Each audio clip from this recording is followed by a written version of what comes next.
Friends, please subscribe, like, and comment. This is very important to us. Forget everything you know about reality. Right now, your brain is lying to you. It's showing you a world that doesn't exist. The sights you see, the sounds you hear, even your most vivid memories, all of it is an elaborate illusion. You live in a matrix constructed by your mind. And I'll prove it to you in the next few minutes. Are you sure the world is exactly as you see it? That your memories are an accurate record of the past? That you make decisions deliberately and rationally? This is the greatest deception of your life. And the biggest deceiver is your own brain. It's not an objective recorder of reality. It's a storyteller, a spy, and a master editor. Its main goal is not to show you the truth. Its goal is to survive. And to do this, it constantly cheats.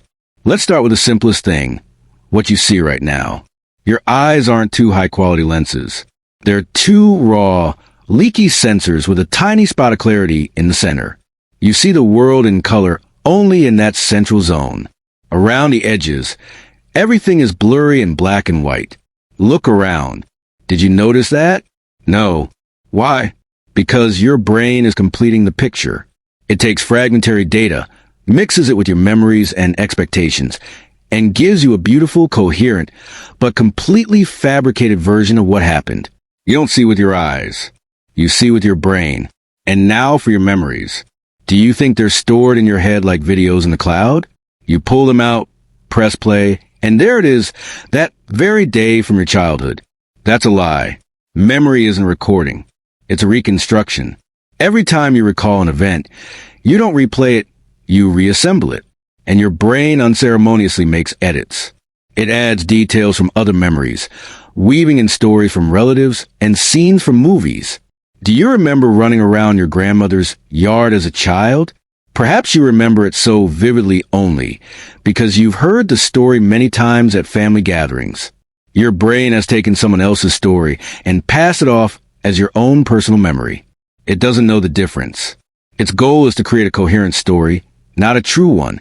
And so we come to the most incredible thing, the Mandela Effect. Thousands of people are ready to swear, in all seriousness, that Nelson Mandela died in prison in the 1980s. They remember TV reports, politician speeches, the worldwide mourning. But in reality, he was released, became president of South Africa, and died only in 2013. Where does this mass lie come from? It's not a conspiracy.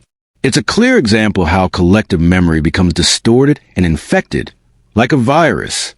One person makes a mistake. Another person picks up on this error because it seems logical, plausible. The brain loves patterns. One person's distorted memory, through conversation, social media, and jokes, infects thousands of others. People don't conspire. Their brains deceive them in the same way, creating an alternative reality in which they live. Your brain is a restless predictor. It constantly tries to guess what will happen next, and it often makes mistakes, creating illusions. A classic example is the rubber hand illusion. A person is given a rubber hand in front of them, while their real hand is hidden. The experimenter strokes both the rubber hand and the real hand with a brush. After a couple of minutes, the brain gives in. It receives synchronous signals from the eyes and skin and makes a sensational conclusion. The rubber hand is my hand. The person begins to feel the touch of a piece of rubber. And if this hand is struck with a hammer, they experience genuine horror and pain. Your sense of your own body, is also a temporary and fragile construct that your brain assembles on the fly from whatever materials are at hand. But the biggest deception is your confidence in your own choice. Do you think you made your decision consciously? Did you think it over many times, weighing the pros and cons? Neuroscience is quick to disappoint you. Scientists, by hooking people up to brain scanners, see a surge of activity in the areas responsible for decision-making just seconds before the person realizes they've made their choice. First, the brain makes a decision on a subconscious level, and then it constructs a beautiful, logical story for you about why it was your choice. You're simply rationalizing what has already happened in the depths of your neural chaos. You're not the captain of the ship. You're a passenger, graciously allowed by the captain to steer the ship after the course has long been set. So what's the point of this grand deception? Don't despair. Your brain lies to you with the best of intentions. The real world is a stunning, chaotic stream of data. If we perceived it directly, we would go crazy. Our mind is a filter. It simplifies, categorizes, searches for patterns, fills in the gaps. It creates for us a simplified, convenient, and most importantly, stable version of reality in which we can function. It sacrifices truth for efficiency, for survival. Realizing this isn't a reason for paranoia. It's the key to freedom. When you understand that your perceptions aren't the ultimate truth, you become more tolerant. You stop arguing so fiercely with someone who's wrong. You understand that they live in their own edited version of reality, just like you. You begin to be more critical of your memories and decisions. You learn to ask yourself, was this really how it was? Am I succumbing to the herd mentality, like in the Mandela Effect? What blind spots in my brain are influencing this choice? You stop being a puppet of your neurons and become their attentive observer. Reality is not a given. It is a negotiated settlement between your feelings, your past experiences, and your brain, which is trying to cobble together some meaning from this chaos. Your brain is a master illusionist. It's time to learn the tricks of the one who's been deceiving you your whole life. And maybe you'll start to see not only what they want to show you, but also a glimpse of the real, incredible, and far more complex reality hidden behind the scenes. You just learned that your brain is a master trickster. But that's just the tip of the iceberg. Let's delve deeper into the darkest, strangest corners where the most powerful illusions are born. Have you ever wondered why time drags in line and flies at a party? Why some days fade from memory while others glow with vivid colors? Your perception of time is one of the most powerful illusions. The brain judges time by the number of new memories it creates. In childhood and adolescence, everything is new. The first kiss, the first trip, the first day of school. The brain works hard, creating millions of neural connections. It packs each day into a dense memory packet. When you look back, childhood seems so long, because there are so many memory packets. With age, routine takes its toll. Days, weeks, months blur into a homogeneous mass. The brain has nothing to record. There's nothing to code. Friday is no different from Monday.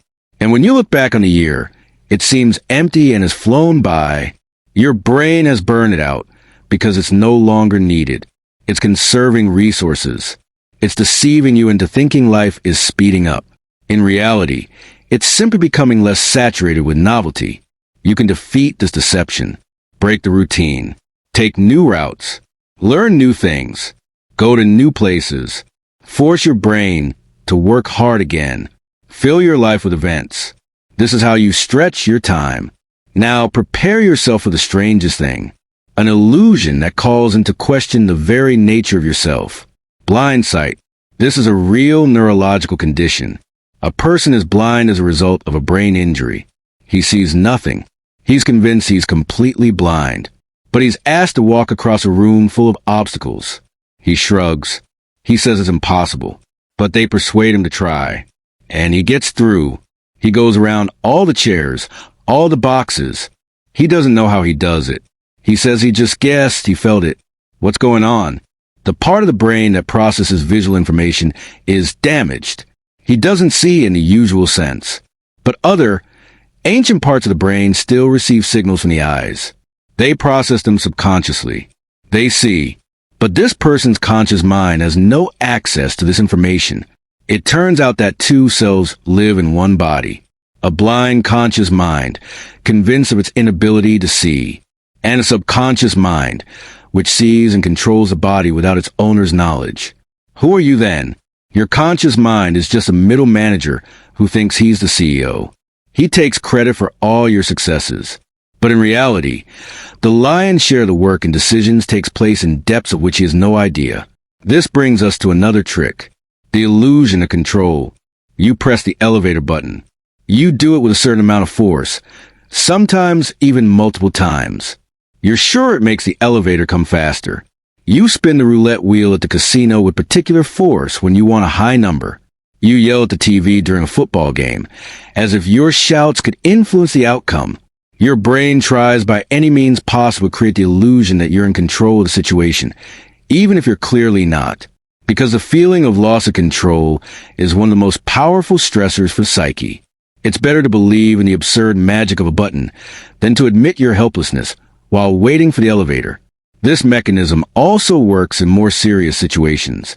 People who have experienced traumatic events often blame themselves for years. If only I had behaved differently, this wouldn't have happened. It's terrible, but for the brain, it's less terrible than the alternative. Acknowledging that the world is chaotic and terrible things happen randomly, without any reason. The illusion of control, even a negative one, is preferable to horrific randomness. Your brain is willing to accept blame for a catastrophe, just to maintain the belief that the world is governed by some rules. And finally, let's talk about the most fundamental illusion, the illusion of separateness. You feel like a separate organism, cut off from the rest of the world by your skin. You are here, and the world is there. But is this true? Your consciousness isn't born in a vacuum. It is formed in continuous dialogue with others. The language you think in is given to you by others. Cultural codes, social rules, morality, all of this is absorbed from the outside. Your mirror neurons make you literally feel another person's pain when they stub their toe. You wince. Your brain activates the same areas at that moment, as if you had stubbed your toe. Where's the boundary of your I at that moment? You are not a closed island. You are a node in a giant network, constantly pulsating, receiving and transmitting signals. The brain needs the illusion of separateness to navigate easily. But at a deeper level, everything is connected. What to do with all this? How to live knowing that the foundation of your perception is shaky, not with fear, but with curiosity. Begin to explore your inner illusion as the most fascinating object in the world. Doubt your memories, your certain opinions, in your rational decisions. Ask yourself, why am I so sure of this? Where did this thought come from? Is my brain deceiving me right now? Observe your cognitive distortions. Catch yourself seeking confirmation of your rightness and ignoring facts that contradict it. This is called confirmation bias. Your brain loves being right, even at the cost of the truth. Seek novelty. Challenge your routine. This is the only way to outsmart the time compactor in your head. A new skill, a new dish, a new route to work. All these force the brain to create new neural connections. It hates it. It loves to conserve energy. But you must force it to work. For the sake of a longer and more fulfilling life, practice mindfulness. Simply observing your thoughts without judgment is a powerful tool. You suddenly begin to see how thoughts come and go, how emotions arise. You stop identifying with this flow. You understand that you are not your thoughts. You are the one observing them. This is the first step to breaking free from the power of illusion. Your brain is a great, ancient, and slightly roguish servant. It will do everything for your survival, but its goal is to survive. Your goal is to live fully and consciously. Get to know it better. Learn its tricks. And then you can stop being its puppet and become its partner. You can appreciate its genius without letting it deceive you. Reality is not what you are shown. It is what you are able to see when you understand the rules of the game. The game has begun. Recognize this. You already know that your brain isn't an objective observer, but a skilled director, editor, and even a magician. But its illusions penetrate much deeper than you might think. They shape your deepest beliefs, your fears, and even your personality. Let's take a chance and peek behind the scenes of this theater. Why are you afraid of flying but comfortable driving? The statistics are relentless. Driving is 10 times more dangerous. But your brain ignores the numbers. It responds to stories. This is another trap, System 1, as psychologists call it. It's an ancient, fast, intuitive decision-making mechanism. It doesn't operate with numbers. It operates with images, emotions, and vivid memories. You saw a story about a plane crash on TV. Vivid images, the grief of relatives. Your brain registers. Flying equals danger. This emotionally charged memory becomes a powerful label. System 1 loves labels. She uses them to make snap decisions. You don't see the news about every 300 people killed in traffic accidents around the world today. This information is vague and unemotional. System 1 has no clear label for it. So you calmly buckle up, feeling safe. Your brain makes life-changing decisions based not on logic, but on Hollywood plots. It lives in a world of fairy tales and horror stories that it itself creates. Now the question, who are you? Who you think you are? Is your personality stable and unchanging? Neuroscience makes its own adjustments here too. Your self is not a monolith. It's more of a hodgepodge of roles, masks, and states. You act one way at work with your boss, completely different with old friends, and completely different with your mother. You're not pretending. In each of these moments, you are you. Your brain switches modes, adapting to the social context. Furthermore, serious brain injuries or diseases can completely change a person's personality. A kind and gentle person can become aggressive and cynical after a stroke. Their eye literally lived in the neurons that died. Your personality is not a soul, but a fluid, temporary pattern of electrical impulses in your head. It can change at any moment. This thought is both frightening and liberating. This brings us to the most subtle trap of all, the illusion of meaning. Your brain hates chaos and randomness. Its main task is to find patterns, even where there are none. You see a face on Mars, a cloud that resembles a dragon. You find connections between unrelated events. I thought of him and he called. It's a sign. This phenomenon is called apophenia, the tendency to see meaning and structure in random data. In ancient times, this helped people survive. If you hear a rustle in the bushes, assume there's a predator there and run. A false alarm is better than death. Now this mechanism makes us believe in astrology, conspiracy theories, and superstitions. The brain desperately tries to weave a comprehensible, convenient story out of chaotic events. A story with an enemy and a hero is easier to digest than admitting that the world is complex, unpredictable, and often indifferent. Social media and algorithms have become a superweapon in the hands of this cognitive distortion. They feed you precisely the content that confirms your view of the world. You see only those who think like you. Your illusions are constantly confirmed. Your reality becomes ever narrower and denser. You fall into a filter bubble from which it's almost impossible to escape. You don't live in an objective reality. You live in a personal matrix that algorithms and your own brain construct for you every second. What remains? If everything is illusion, then where is the truth? The truth lies in recognizing the illusion. That's the key. By recognizing that your perception is distorted, you gain a chance at relative freedom. You begin to see not only the picture, but also the frame that encloses it. You can't turn off System 1. But you can train it to work in tandem with System 2, slow, analytical, logical thinking. Before an important decision, ask yourself, am I making this decision out of fear? Because of a vivid image in my head? Or have I truly analyzed the facts? Simply by asking this question, you switch your brain to a different mode. You can't stop your brain from searching for patterns, but you can cultivate intellectual humility. Say, perhaps I'm wrong. Perhaps this is just a coincidence. This phrase is a powerful antidote to fanaticism. You can't stop being different with different people, but you can recognize these facets of yourself and choose which one you want to develop.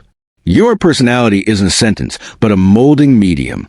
The most important thing is to start a dialogue with yourself. Stop being a victim of your own brain and become its explorer. The modern world is a generator of illusions. Advertising, politics, social media, all of this is built on exploiting cognitive errors. They strike precisely at the weak points of your perception. Knowing these illusions is your shield. You look at an advertisement and understand why it evokes nostalgia. You read the news and see how it manipulates your fears.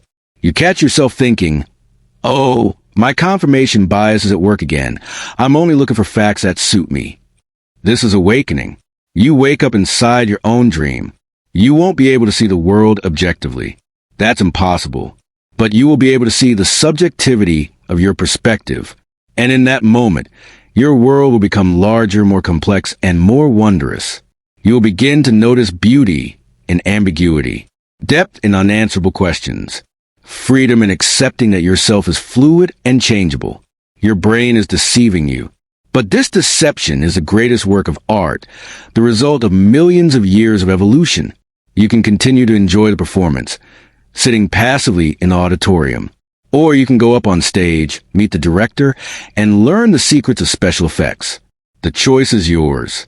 Become aware of the illusion. Play with it. And perhaps this is the only possible form of true freedom. So, we've reached the end of our journey. You're no longer the same person you were at the beginning. You know that your mind isn't a crystal clear window onto reality, but rather a complex, light-distorting kaleidoscope. You've seen the mechanisms at work. Image completion, memory reconstruction, the Mandela Effect, blind sight, the illusion of control and time. But the most important question remains. What to do with all this? How to live with this knowledge? Doesn't it lead to complete paralysis and distrust of everything in the world? On the contrary, this knowledge is a source of incredible power. It's your personal superpower, the key to a cage you never even knew you were in. The first step to freedom is acceptance. Accept the fact that you will never see the world objectively. Your picture reality will always be subjective, personal, filtered, and edited. And that's okay. It's not a defect, but a design feature. Stop fighting for illusory objectivity. Instead, start being curious about other people's perspectives. Ask yourself, what piece of the puzzle am I seeing? What piece is he seeing? Putting them together will give you a more complete, albeit still imperfect, picture. The second step is to develop your inner skeptic. This doesn't mean becoming a cynic who believes nothing. It means developing a healthy habit of questioning your own thoughts. When a confident statement, especially an emotionally charged one, pops into your head, your inner skeptic should raise its hand and ask, what is this belief based on? Is it based on real data or a story I'm comfortable with? Am I falling into the trap of confirmation bias, only looking for facts that support my idea? What role do my fears or desires play here? This internal dialogue is a muscle. It needs to be exercised. At first, it will be slow and unfamiliar. Then, it will become second nature. The third step is to practice mindfulness not as an esoteric practice, but as basic mental hygiene. Take 5 minutes a day to simply observe the workings of your mind. Sit quietly and notice. Here comes a thought. Here comes an anxiety. Here comes a memory. Don't judge them. Don't try to push them away. Simply observe them as they come and go. You will quickly understand you are not your thoughts. You are the one observing them. This is a fundamental discovery. It separates you from the chaotic flow of mental activity and gives you a point of reference. You stop being a puppet of your neurochemical reactions. The fourth step is to deliberately introduce novelty and uncertainty into your life. Your brain craves stability and routine. It will force you to take the same routes, eat the same foods, and interact with similar people. You must consciously resist this. Change your walking route. Watch a movie that's not your favorite genre. Start a conversation with someone whose views irritate you, but do out of curiosity, not a desire to win an argument. Each such action is a small victory over your brain's inertia. You break its patterns and force it to create new neural connections. You literally make your brain younger and more flexible. And finally, the fifth step is the most important. Learn to appreciate the illusion itself. After all, what is our life if not the story we tell ourselves? A story about who we are, why we are here, and what matters to us. Your brain is a master storyteller. Sometimes it confuses facts. Sometimes it embellishes. Sometimes it even makes things up. But this ability is the root of everything human. Art, love, compassion, faith. When you watch a sunset and are transfixed by its beauty, it's an illusion. The sun doesn't set. The earth simply turns. Colors are just different wavelengths, which your brain has painted in stunning hues. But does this knowledge make beauty any less real? When you love someone, your brain works wonders. It idealizes. It sees in them things that perhaps aren't there. It creates its own unique reality for your relationship. And that's beautiful. That's what makes us human. You shouldn't strive for a sterile, emotionless truth. You should strive for a conscious, fulfilling, chosen illusion. Knowing how the brain works shouldn't deprive the world of color. It should give you a brush. You can't stop being an artist, but you can understand how your paints work and begin painting the picture of your life more consciously. You will still make mistakes. Your memories will be distorted. You will fall into the trap of cognitive biases. But now you will be aware of them. You'll be able to laugh at yourself, say, "Oh, there you go again, old brain," and correct your course. You won't get rid of the illusion. You'll simply stop being its slave and become its co-author. Your brain is deceiving you. Thank it for that. Thank it for taking a chaotic, frightening, vast world and transforming it into a cozy, understandable, habitable universe in which to live, love, and create. Then take their hand and gently say, "I know your secrets. Now let's create consciously. Enjoy the magic, knowing the trick. Appreciate the story, remembering that it is just a story.